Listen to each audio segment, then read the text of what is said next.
Saudações investidores. Bitcoin agora cotado a 35.900 dólares. Bitcoin que continua preso entre resistências e suportes. E não estamos fazendo muita coisa, mas parece que em breve a gente pode ter um salto de volatilidade estourando para um dos lados. E é sobre isso que eu quero discutir no vídeo de hoje. Bem-vindos a Investidor Moderno.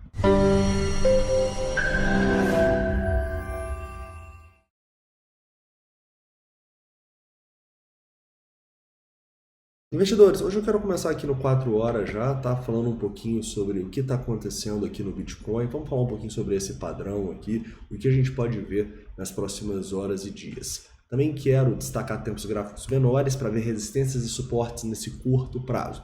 Também vamos falar um pouquinho sobre a dominância, sobre o S&P 500 e a Nasdaq, um pouquinho sobre a volatilidade entre os índices e o próprio Bitcoin. E também vamos fazer uma atualização de sentimento, mostrando aqui os indicadores de longo prazo, onde as instituições estão se posicionando nesse momento, e também indicadores de curto prazo. Tá? Mas antes de começar, não esquece aí de deixar o like, se inscrever caso não seja inscrito, deixar todas as dúvidas, críticas e sugestões nos comentários. E aqui eu gostaria de avisar para vocês que na semana do dia 16, tá? Na segunda-feira, dia 16, nós teremos o lançamento da 9ª turma do projeto do Zero a Trader, com muitas novidades, tá bom? A gente vai falar muito sobre isso nessa semana do dia 16. Então, tem muita gente perguntando, vai ser lá no dia 16 que a gente vai fazer o lançamento, tá? E aí vai ter live, vai ter conteúdo especial. Vocês vão ficar sabendo sobre isso ao longo da próxima semana, beleza? Vamos lá. Investidores, vamos começar falando um pouquinho aqui sobre o Bitcoin no 4 horas. E no 4 horas eu acho que é importante a gente lembrar que nós estamos numa tendência de baixa, porém o preço está extremamente esticado, né? A gente não está encontrando muita força para continuar o movimento baixista. Então não seria nada de outro mundo a gente traçar esse Fibonacci aqui e imaginar que o Bitcoin pode dar um respiro para testar regiões de Fibonacci, como por exemplo os 37 mil dólares, que será uma resistência complicada na minha visão, até essa região aqui dos 39, ó. Eu acho que essa é uma região complicada, tá? É uma região de extrema resistência. Vocês sabem que a gente ficou muitas semanas brigando nessa região. E agora é uma zona complicada, porque pensa comigo, toda essa turma que comprou aqui, acreditando que o Bitcoin ia romper para cima, em especial depois do falso rompimento, agora está preso nessas regiões. Se eles estão presos nessas regiões, quando o preço volta aqui, essas pessoas cometem o erro de sempre tentar sair no 0 a 0 ou no lucrinho. Essas pessoas vão criar uma oferta aqui que dificilmente vai deixar o preço ultrapassar, tá? É assim que é formada uma tendência de baixa, é por isso que tendências de baixa tendem a continuar. E o que a gente precisa ver para sair dessa tendência de baixa? Basicamente, uma demonstração de força, saindo dessa zona de confusão, rompendo os 39, rompendo os 40. Se isso aqui acontecer, vou ficar extremamente bullish no Bitcoin, afinal, a partir daí eu acreditaria que a gente formou uma tendência de alta e tá tudo certo, né? Para quem é mais conservador, é exatamente isso que você tem que esperar. Mas para quem, como eu, quer aproveitar para comprar Bitcoin mais barato, acredito que a gente pode ter, já está tendo, né, oportunidades, tivemos até os 35, e podemos ter novas aqui com novas quedas nos próximos dias. Tá? Por que o Bitcoin está extremamente pouco volátil nas últimas horas? Eu acho que a correlação que a gente está com a S&P, a Nasdaq, as maiores empresas do mundo, é tão grande. Quando o mercado lá está fechado, o Bitcoin meio que fica em espera, né? Ele tenta romper para cima, armadilha. Ele tenta romper para baixo, armadilha. Parece que ele vai ficar preso nessa zona aí até a abertura. Tamanho está sendo a correlação que a gente está tendo, tá?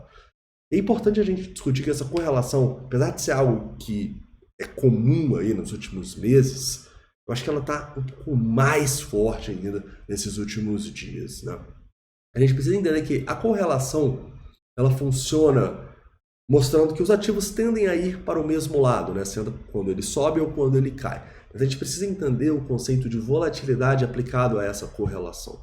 Por exemplo, vocês sabem que desde o Corona Crash, o Bitcoin ele subiu muito mais do que S&P 500 e muito mais do que Nasdaq, né? Então, se a gente for pegar aqui uma alta do Bitcoin, desde lá, é praticamente 1.700%, né, desde o Corona Crash. Se a gente for pegar a Nasdaq, vai ser bem menos do que o Bitcoin, mas será mais do que o S&P 500, tá bom? Então, se a gente pegar aqui do Corona Crash, inclusive a Nasdaq está Pegando aqui 0,382 de todo esse movimento, tá? 150%. Se eu pegar o S&P, vai ser menos. Por quê? Porque basicamente o que a gente tem aqui é que os ativos, 120%. Os ativos, eles podem até ser correlacionados, mas a volatilidade deles é diferente. Assim como, se a gente pegar agora as quedas, o Bitcoin tende a cair muito mais do que a Nasdaq, que tende a cair mais do que o S&P. Então olha só, quanto que a gente corrigiu já do topo do S&P 500, 15%, a Nasdaq vamos ter corrigido mais, 25%, e o Bitcoin também vamos ter corrigido mais. Ou seja, onde que eu quero chegar aqui? Que basicamente não existe almoço grátis no mercado, né? O que a gente tem é um mercado que ativos mais voláteis tendem a subir mais num cenário de prosperidade econômica e monetária, no sentido que prosperidade talvez não seja a palavra, né? Mas no sentido que se o Fed mudar a política dele, o Bitcoin tende a subir muito mais do que a Nasdaq, que tende a subir mais do que o S&P 500. A mesma coisa é o contrário. Se a gente tem um problema, a guerra se agravando, ou o Fed subindo os juros de maneira mais forte, ou a China tendo problemas lá na China, o Bitcoin deve cair mais do que a Nasdaq, que deve cair mais do que o S&P, tá? Então lembra, você se expondo ao Bitcoin, você está se expondo sim a uma possibilidade de queda maior. Mas a gente não pode esquecer que, ao mesmo tempo que a gente tem mais risco, a gente tem mais oportunidade. Então, tudo no mercado é risco, retorno. Risco, oportunidade. A gente precisa entender isso e saber alocar o nosso capital, entendendo a volatilidade do ativo que a gente está, tá bom? Então, toma cuidado. Se o S&P 500 vier aqui e ter uma queda de 50%, quanto você acha que o Bitcoin vai cair? Muito mais. Provavelmente, tá bom? Mas se o S&P 500 começar a subir agora, vai lá, sobe 50%. O Bitcoin provavelmente vai subir muito mais, vamos romper máxima histórica e to the moon. Então, lembra disso, tá bom? E não se esqueça da máxima do mercado. Tudo que tem risco também tem oportunidade. Tudo que tem oportunidade também tem risco, tá?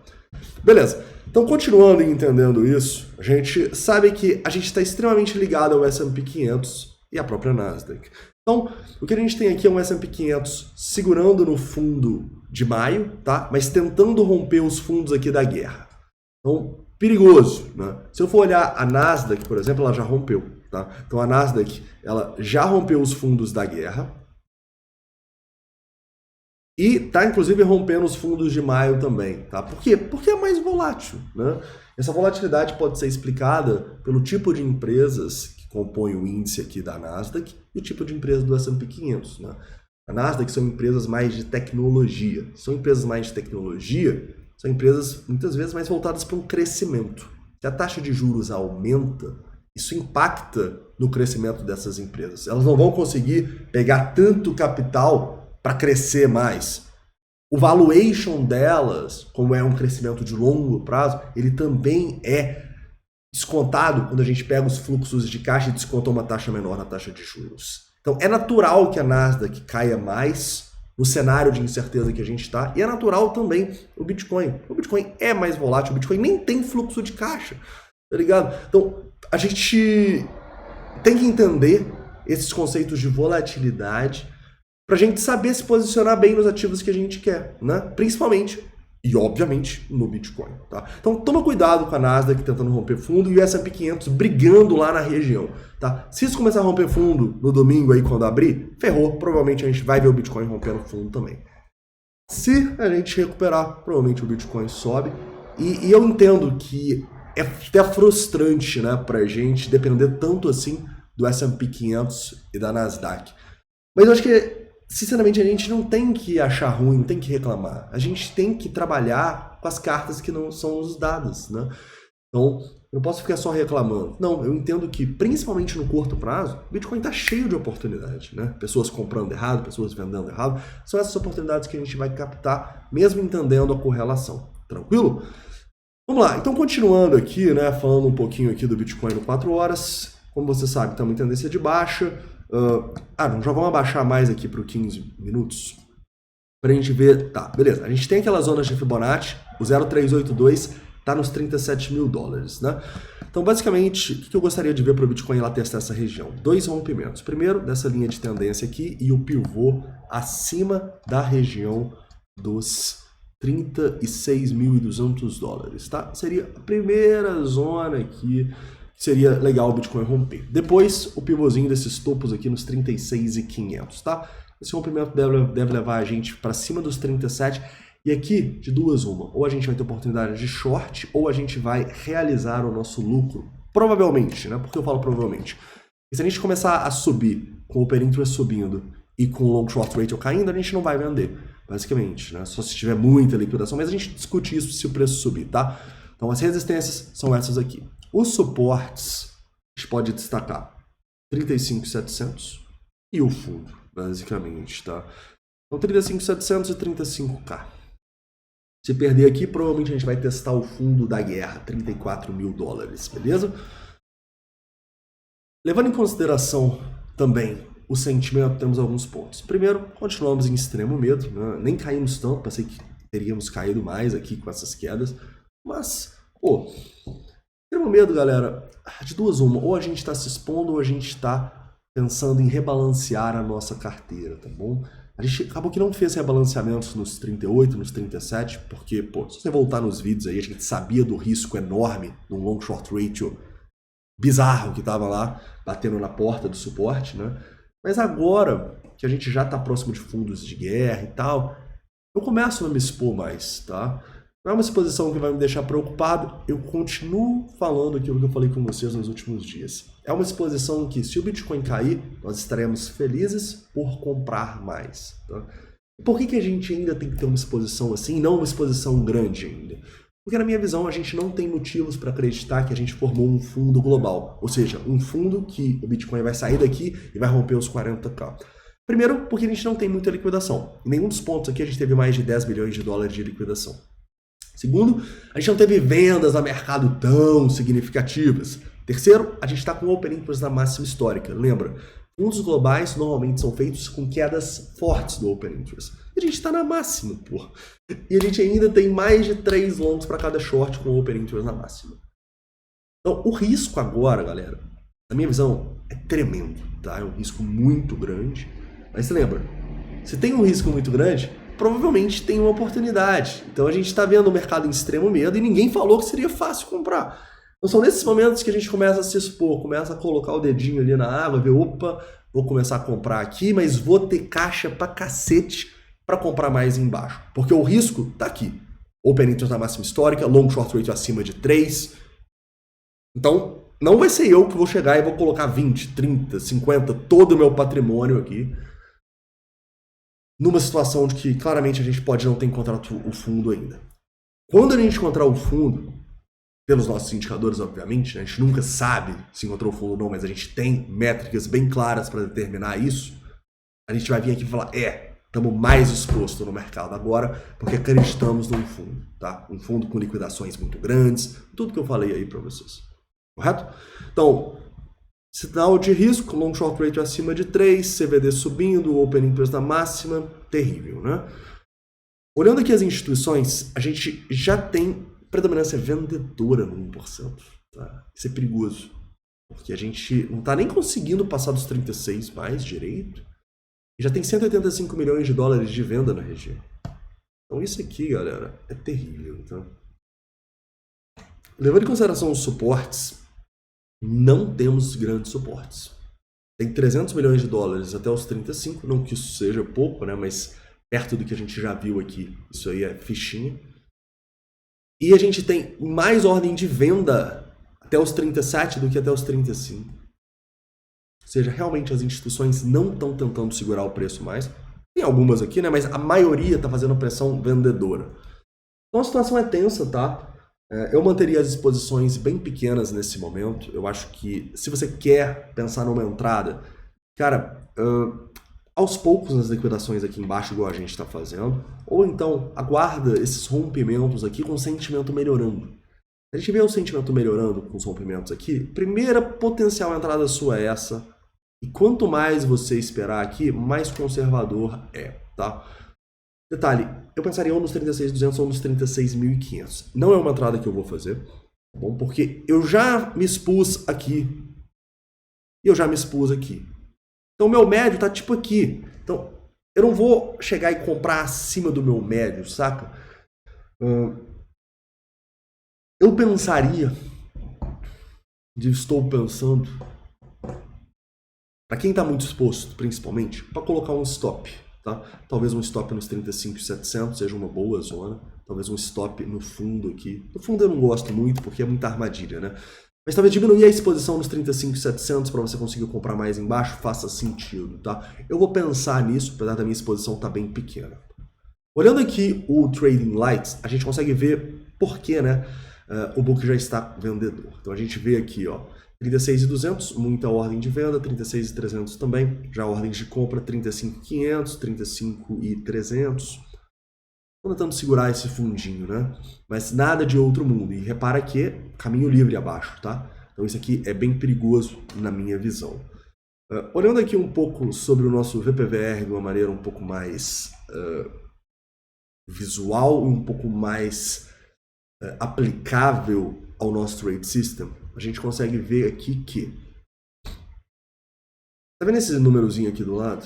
Isso me mostra na zona se teve mais compra ou venda a mercado. Por que eu quero saber isso? Quero saber isso porque onde todo mundo comprou a mercado é onde a galera tá presa. Onde a turma tá presa é onde vai ser resistência. Porque a turma presa que comprou aqui, por exemplo, nos 36.100, 36.150, o que eles estão tentando agora? O que eles estão rezando agora? Para o Bitcoin voltar ali, para eles saírem no 0 a 0 ou num lucrinho, correto? Então o suporte principal aqui é esse 1.7. Né? Então se o preço voltar aqui, essa turma que comprou vai se desesperar para vender, vão colocar a ordem aqui, tem até uma ordem aqui, ó, de resistência, tá? Então essa região entre os 36.100 e 36.200 é decisiva para o preço no curto prazo, correto? Olhando em relação às ordens de compra, tem 1.300 bitcoins que foram vendidos nessa nossa região aqui, tá? Ou seja, basicamente essa é a zona de suporte. Se a gente perde aqui esses 36.800, 36.700, problemas, tá? Até por isso eu acho que pode fazer sentido para quem está muito exposto colocar o stop ali nos 35.700, pelo menos de parte da exposição, né? Claro que você não vai vender todos os seus bitcoins se você acredita no longo prazo igual eu, né? O que a gente está falando aqui é exposições de curto prazo muito mais ligadas ao trading, não necessariamente ao trading, né? Mas a nossa remuneração, a gente ganhar dinheiro com o movimento do preço, pensando até em prazos maiores. E você precisa ter isso, na minha visão, para sobreviver no longo prazo. Porque se a maioria do seu patrimônio estiver em Bitcoin, cara, dificilmente você vai conseguir dormir tranquilo com tanta volatilidade, né? Então você precisa determinar o quanto você aguenta de volatilidade e o quanto você acredita no Bitcoin também. Se for 100% você aguenta a volatilidade, isso não vai te fazer se desesperar e vender no fundo. Ou se desesperar porque o preço subiu e dá win. Beleza, cara. Tá? Isso cada um tem que pegar de acordo com o seu perfil de investidor, né? A sua aversão ao risco e tal. Você precisa determinar isso.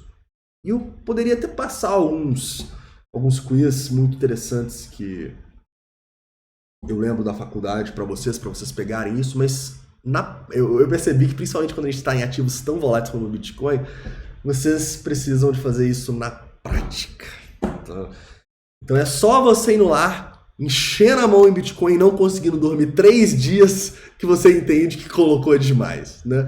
Então, vai tateando. Hoje em dia eu sei exatamente o que eu preciso ter de Bitcoin para o longo prazo. É bastante. Porque eu acredito muito no Bitcoin como a maioria aqui. Mas é aquilo que me deixa dormir tranquilo à noite e com uma estratégia que eu mantenho desde 2016. Mas é claro que ela foi se intensificando. 2016 era só hold, hoje é um rebalanceamento, a gente usa aqui o Fear and Greed, a dominância, long short ratio, tudo para entender a nossa exposição. Mas isso aí cada um tem que fazer, tá?